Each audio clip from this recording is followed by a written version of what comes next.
Good morning. Good morning. Sister Mary Jo O'Hanlon, formerly known as James Patrick. Correct.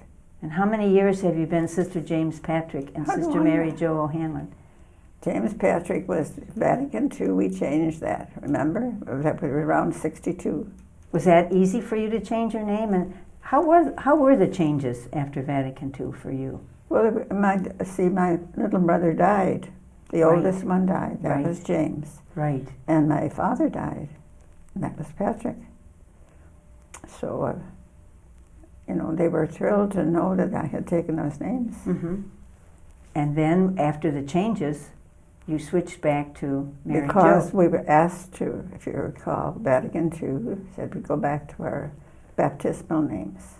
And how was that for you? Fine. Okay. I was used to that one too. For many years. Very Yes. good. All right, Mary Jo, you are from Ireland. Can you tell us a little bit about your background?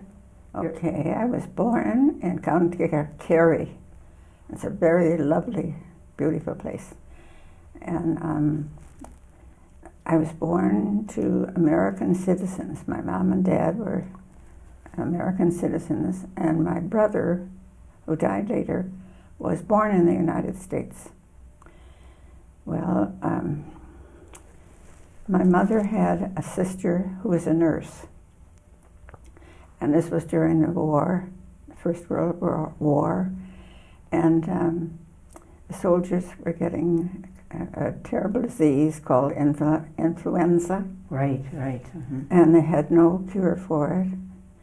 So they were dying, right and left. And she caught that, my aunt. She caught it, and she wanted to die in Ireland. So my mother, her sister, took her back to Ireland. And she wouldn't come back. My mother wouldn't come back to the States. So my father kept going back and forth every year or two. And the reason I think she was sick, because she died at 35. Your mom? Mm-hmm. Wow. So then my father came back some years later. We were in school. See,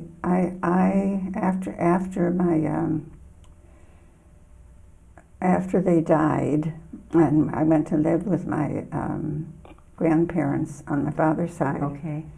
And my grandfather died. And was that here in the United States? no, this is in Still Ireland. And then my brother died. Wait, no. My sister died a short time later. And then my brother died of a mastoid. And there was no miracle drugs in those days. Mm-hmm. So Mm-hmm. the only two of us was left, Joni, my sister, and myself. So my dad worked in the States and would go back and forth. And and after a number of years, he married and came to get Joni and I. And we went back to the States. Okay. And so what was life like for you as you came back to the States? You spent more years in Ireland, those early years. well, it was hard. Yeah. One funny thing was I was sent on messages all the time because they wanted to hear me talk. And I'm glad you haven't lost that little Irish lilt. Oh, go on. I don't even. I'm trying to preserve it, but it's gone. Anyway, I came back to the States, and my dad couldn't get. He's a dredging engineer. Okay. Peacetime work, and this was during the First War. So he was trying to find a job, to work. And we moved around a bit within the first year. Then we went back to Chicago, and that's where I grew up. We had a 3-flat there. And where did you go to school? Went to our sisters in grade school, St. Lawrence's in Chicago. Oh my. And high school, Aquinas in Chicago. What do you remember about grade school and about the sisters there? You're talking about the Adrian Dominican Sisters. Yes, our sisters. Mm-hmm. Well, I think that's where I got my vocation. They were always playing tricks on one another. They were, happy and laughing. And they loved to teach, you could tell, and they did a very good job at it. That was grade school and high school. And then, I may have told you this, in high school, we were practicing for graduation. And out of the clear blue, and I don't think too many knew, they make an announcement. They said, that there are, I think it was 4 or 5 of you in this class that are going to go to Adrian to be Dominican Sisters. We nearly died. Would you please stand? Did they said that, huh? Yeah, they said, they said they wanted us to see who they were, so we had to stand up. Oh, so you knew at that point that you were going to be a Oh, yeah. Yeah, okay. It was just graduation from high school. Mm-hmm. Mm-hmm. And so we went to Adrian. So who were the ones that from Aquinas? I knew you'd ask me that. I won't remember all of them. Okay, that's okay. Just a couple? Eleanor Doherty. Right. Know her? Knew her. She became a provincial. No, what is the one? Co-provincial, chapter prioress? Yeah, she was a chapter prioress. Not that one. I'm trying to think of the other one. I can't. That's all right. Oh, dear me. Anyway, she was in leadership at the time. Yes. Okay. Very lovely. Mm-hmm. She's died since. Right. So when exactly did you enter? Right away.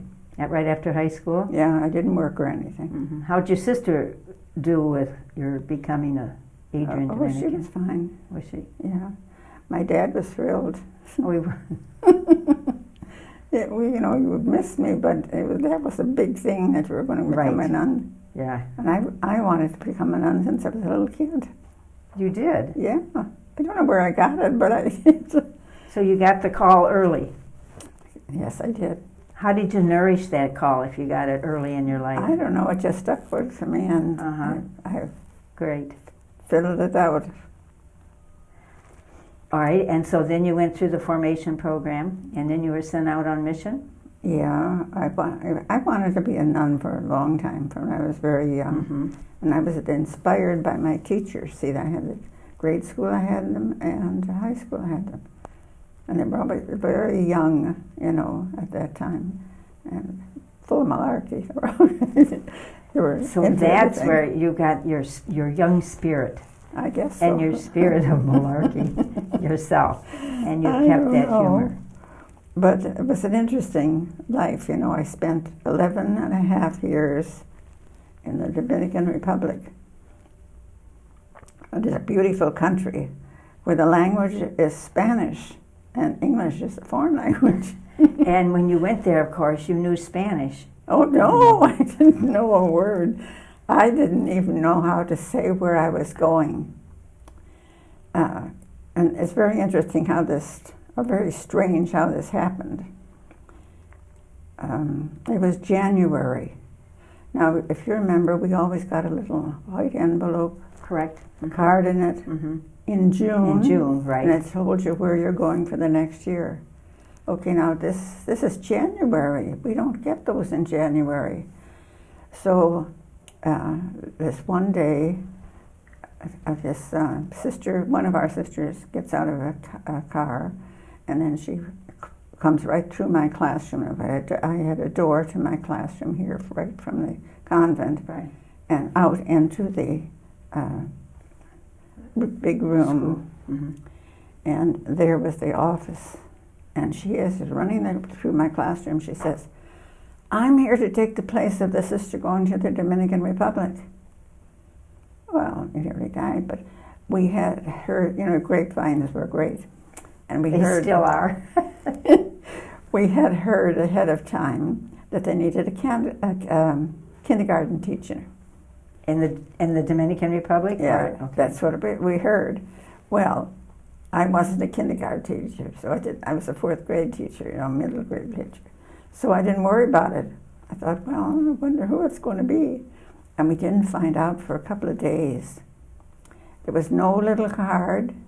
The person coming didn't know she was going to take the place, but she didn't know who was going. And then they had meetings. This is in Detroit. They had middle grade meetings, and so a lot were gone, but they were calling back to see what was going on. Anyway, there were probably about 6 or 7 of us home, and the one in charge said, "Now you're not to take the mail because somebody's liable to get shocked." Shot? Shocked. Oh, shocked. But if you changed it to me. And she said, "And I will answer the phone myself." So the mail came, there was nothing. And, we were all listening around. What happened to the grapevine during that time? I don't know. Everything was quiet. Okay, so you had to wait. So we had to wait to find it. It seemed like ages, it probably wasn't. And the superior was up. Well, there was a landing and then steps going up, and here was the phone. So there were about 5 or 6 of us down here wondering what's going on. We couldn't make head or tail out of what she's saying naturally. It's on the phone. But all of a sudden she says, "Does Sister get a home visit? She's from Chicago." Well, but there still were about 4 or 5 of us from Chicago. Right, uh-huh. So when she turned around from the phone, we said, "Who is it?" She said, "It's you." I nearly died. I didn't know any Spanish. I mean, it was stupid. Did you know Gaelic? Well, I learned a little Gaelic in Ireland. But anyway, that's how it went. So how soon then did you go to the islands? Right away. Right away. And we weren't flying in those days. So I went down on the train back. And that's another thing. We never went off by ourselves, remember? Right. We always had a companion. Right. I had to go down to Miami by myself on the train to pick me up, but they knew by then I was coming. And then when they found out I was born in Ireland, problem. But in 2 or 3 days they fixed that up. Now I'm having all kinds of problems. So anyway, they got everything ready for me there. They didn't know anybody was going, but they got a phone call. Mary Phil. She was in the Dominican Republic. No. This is before now. She knew I was going. Okay, got on the plane. Didn't know where I was going. Where did we go? We go down in Haiti. The plane goes down in Haiti. Now Haiti is a patois French. I don't know that language. So I'm waiting there. I won't tell you all the in-betweens there, but quite a long wait. And up comes a big limousine, big black limousine, and out were some clerics. And one was going, so he went on and we got up in the air. We were up about 10 minutes, and they announced we can't land in the Dominican Republic. We are going to Puerto Rico. I didn't have any permission to go to Puerto Rico. In those days you didn't do that. In that situation, I don't think you needed permission. You just didn't do it. Remember? But I did it. But I mean, I can't go. I'm not supposed to. Dear. Crazy. Anyway, sure enough, so we get to Puerto Rico, and I don't know what's going on in Puerto Rico. So in those days, they had steps. You went down on steps. They weren't the moving ones or anything like that. And there was a lady at the bottom, and she looked at me. I'm in the habit. And she says, "Oh, sister, I didn't know that anybody was traveling. Any sisters were traveling." I was saying I didn't either. But anyway, she said, "Would you like me to call your sisters?" I said, "Well, where do they live?" She said, "About 10 minutes from here." Oh, I said, "Sure." So 2 of the nuns came over, and they didn't know anybody was traveling. Any nuns hadn't found that out. So they rescued you. So I stayed overnight, and the prelate, I told you, he sat beside me going for a little while to calm me down, I think. We didn't sit with priests either. Do you remember that deal? So you just blew it all at the Well, I at couldn't the help. very I beginning couldn't of say- your I couldn't say, ministerial. you can't sit here. Anyway, he come. The doorbell rings. This is a day or two afterwards, and the nun goes to the door, and she said, comes back to us. We were in the whole group there, and she says, the prelate. Or no, she didn't say prelate, but the person that's flying out with sister is here to see her. And I said, well, great. Go in there, and it's all in purple, and surplice, white lace, and and I said, dear God, who is he? You know who he was? The papal nuncio Oh, my word. from Puerto Rico, Dominican Republic, and where else? Where I was. Where I was. Anyway, so he just came to greet me. He probably was at Mass. See, that's why he was all dressed up. And but we went out, and it didn't take long to go from Puerto Rico over to the Dominican Republic. So. Did he go with you to the Dominican Republic? Oh yeah, Oh, he was. accompanied- He was. That's where he was going, I Good. guess, Good, okay. because he was for the three Right, places. Right. And Mary Phil's down there when we get down, and she sees the nuncio, and she says, "Listen," she said, "we're going to leave you here for a few minutes because we're going to take the nuncio to his place." You know, I said, "Fine." So I went, and it took about 5 minutes. You know, it didn't take long in the car, and came back, and then that was my beginning. And the They day didn't speak in English. Our own nuns, full sentences in English. So what did you teach when you were there? Oh, honey, I answered the phone. And I didn't know a word.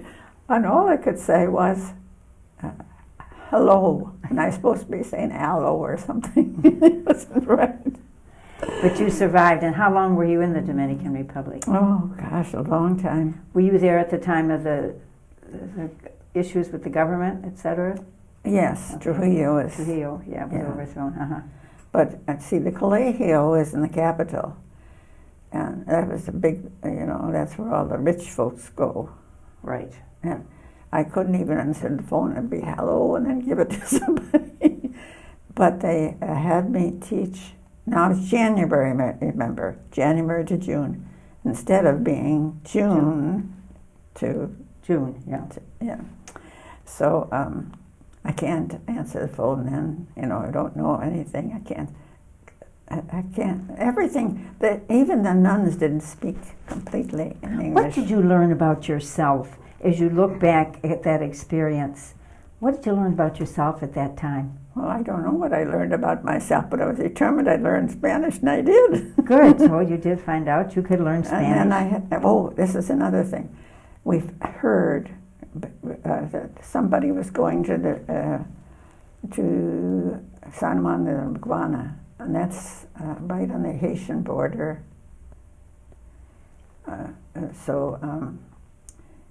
Of course, I didn't like the Colegio especially because you have these big shots come in, and you're supposed to greet them and all this stuff. And they didn't know how to do it. Right. Didn't know the words. So somebody else was new, and I don't remember who now, but she's saying, boy, I hope I get to go to San Juan. And I said, I hope I get to go to San Juan. I'm praying for it. Guess who went to San Juan? You Moi. did? Okay. Yeah. And they have a lovely school and convent there.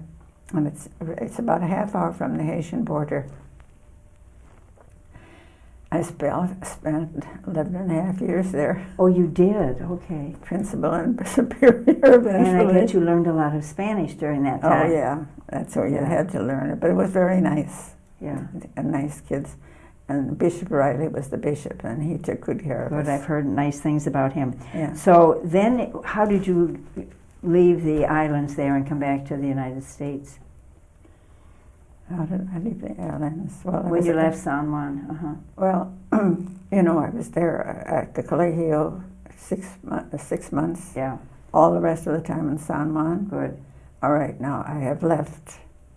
I was superior and principal and finished that. got into Miami. I forget if it was Miami or West Palm Beach, but it was anyway there. And we had a school, and I was all working in a school that it was a school that was one time high school and grade school. This is in Miami? Yeah. Okay. Or it's in Florida. I think it's Miami. Mm-hmm. Okay, so there we are, and I liked it because I got everything going. I was the principal, and we could use the upstairs, which used to be the high school rooms. We could use that for like reading, where they could read aloud and other things like that. Well, lo and behold, we get a phone call, and they want me to go back to the way it goes is the superior is calling, and she said, I hope that, I said to Mary Jo that she's going to be paying attention to the Lord, because I have to ask her for something. So, what do you think I got asked for? Well, I'm going to know, were you paying attention to the Lord? I had to go back to the island. She said, just 1 year, because I don't have anybody to take over at the colegio. No, not at San Juan, but at the colegio. So I'm back for a year. And it was a humdinger of a year, because they had trouble in there. 68 and 69, yeah. They still had the big, whatever you call them, truck-like things, but in wartime, that kind of thing is tanks going around, and it wasn't a funny year, and you had to be careful what you were doing. And I read someplace, see, they liked the nuns very much. Those people are very nice, but what happened, the war in between and so far, those were not assets. It was it's the opposites. Right. But I got through the year, but I made them promise, I get this, that I would get to go to California where my family was. Oh, so your family was in California. Who did you make that promise? They had leadership, whoever asked you to go? Yeah. Or did you say that to the Lord? The Lord especially. Yeah. You'll go on a condition. But I said to whoever, superior, the one in charge, I said, I would like to go out west. And that worked? Oh yeah, because she just needed somebody to, you can't just put somebody into the colegio. See, it was a kind of a ticklish place, big shots. And I knew the language, and I kind of knew the people. And you knew how to work with big shots? No, I don't know about that. I just watched my P's and Q's. And I came back, and I never got back there again. So then you're out in California. Yeah. And where were you in California? And you were there a long time. Grade school at 2 different times. Oh, there were too many places. Yeah, you were a lot of times. You were involved in many ministries. Now, aside from the Dominican Republic and that situation with that prelate, what were some other memorable, maybe one other special ministry that you had? Oh, I don't know. That really, you seem to have been transformed through the Dominican Republic ministry, but was there another one perhaps in California that was special and you just remember? Well, I liked some, the school that I was at. What was the name of the school? I knew you anyway, asked me that. That doesn't make any difference, yeah. But I was 2 different times there. It was nice. I enjoyed it. And I'm sure everybody enjoyed you too. Well, I didn't ask them. But your sense of humor, yeah. Yeah. What else didn't I tell you? What else would you like to tell us? What is it if we knew something about you that nobody knows? You were out in California a long time, so a lot of people probably don't know you. Well, so is there something about you that we might be delighted to know or be surprised about you? Probably surprised. I loved ballroom dancing. Oh, you do? I like to dance. You do? I did. I don't know if I do anymore. Did you have dances at Dominican Oaks? Oh, yeah. Uh-huh. That's a wonderful place to be, yes, by the way. I have visited there. And there's only one nun going to be there after a couple of years. I know. I heard that. Which is kind of too bad. Yeah, but it is wonderful. And they're very good to the nuns, and it's a beautiful place. So you had dancing, ballroom dancing there Yeah. on occasion. How was it that you decided to come here? Did you hear we had dancing? No, I was sick. I didn't you think were I was sick. going to make it. Oh, and you did, see? Yeah. You made it. Do you know why you made it? No, tell me. To tell your story to us. That's right, yes. People said to me when you first came, be sure you get Mary Jo to tell her story. Oh, go on. I'm serious. I knew you from a couple visits from the Dominican Oaks, and you were always most gracious, most hospitable. So you came here because you were not feeling well. Yeah.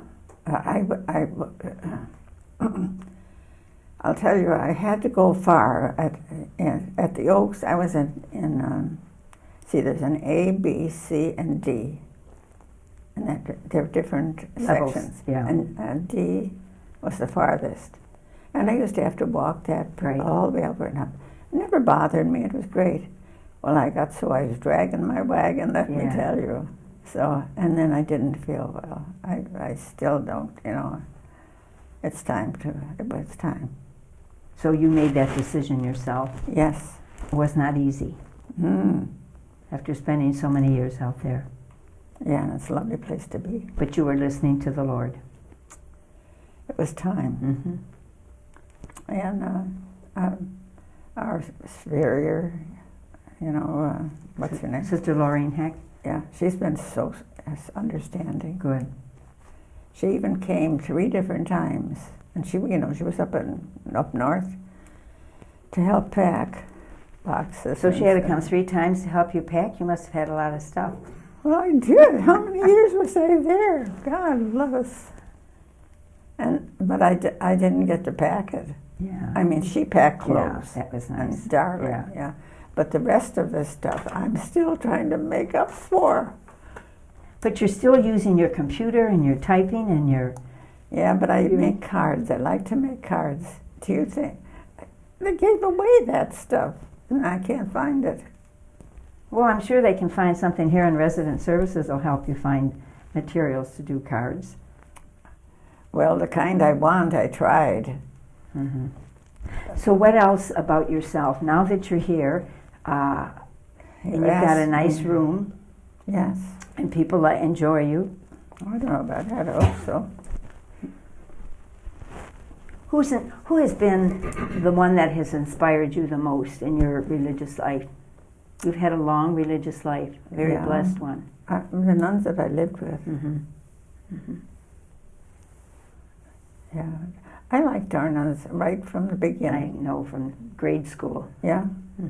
Of course, I went to grade school before I went to our nuns. And I can remember in Ireland, you add about the same, but you subtract differently. I never caught that. Long division. I learned how to do long division differently. And when the nuns found me doing long division, they thought I didn't know what I was doing. So I had to learn how to do it the American But you got the style. same answer. Same answer. But I mean, it sounded like I didn't have that. Now, I went to 3rd grade and I had long division under my cap. But they wouldn't let me, they didn't understand it. And you were obedient and learned it the correct Well, I way. had I'd be marked off because they didn't the answer would have been right. But they didn't get that far. Now, we just experienced our encuentro, our gathering, a couple weeks ago. Were you able to participate in that somewhat? Yes, Good. because I wasn't going to come in. I didn't sign up to come in. Right. But because I was sick, I got to come in. And then we didn't have to see what I wouldn't be able to do is all the walking here. Oh, no, and no, no, over. but from your I room. didn't have to do that. See, It worked out. God took care of you. Yeah, I know he does all the time. She does. Was there a special moment during that gathering that touched you deeply, touched you some way? Oh, I thought the way this response from the crowd was, that was something else. I remember in the beginnings, it was good and all that, but boy, but toward the end there, it was really hot and heavy. Beautifully done. Do you remember one thing in particular that stays with you about the gathering? About our future? Well, it's going to be different. And that's going to be hard on the elderly ones of us. Why is it going to be hard? What is going to be so different? What's going to be different? Life. Life. But look what you've gone through life for many, many, many, many years. Yeah, it's enough. And you've adjusted well. So what's your message to us about our future? Do you have a special scripture saying, a special motto that you've gotten through life? Oh, You've had many challenges in your life. From the very beginning with your losses and all the day. going to the Dominican Republic and you didn't know the English and going to 3 different places without permission. What? When you said you went to Haiti, then you went to Puerto Rico, you didn't have permission. Yeah, but You were traveling with the priest. I couldn't drop out of the plane. No. But I'm just saying, you've adjusted to a lot. You've been very flexible. There's a spirit about you that I think has gotten you to this point. And you lived a long and blessed life. So what message do you have for the rest of us as we continue on with you? Say your prayers, trust in the Lord, and things will turn out. You're a good example. I don't know, because it's going to be different, from this meeting. When they all got together, it doesn't sound like the old days when you had to get your classroom ready. Things are changing. Right. But you've adapted to change in your lifetime. Yeah, but that's enough. You're never enough. So is there anything else that you'd like to, your favorite holiday I see you've got down here is? Christmas. And your favorite book? Well, Maeve Binchy is an Irish writer. Right. She's died, bless her heart. Yeah. She has a lot of books, and they are Irish stories. Right. So I just put one on the Copper Beach. And your favorite saying? I like that you have done. Do unto others as you have them do unto you. And you've lived by that? Yes, I hope I have. Well, thank you, Sister Mary Jo Hanlon, Sister James Patrick.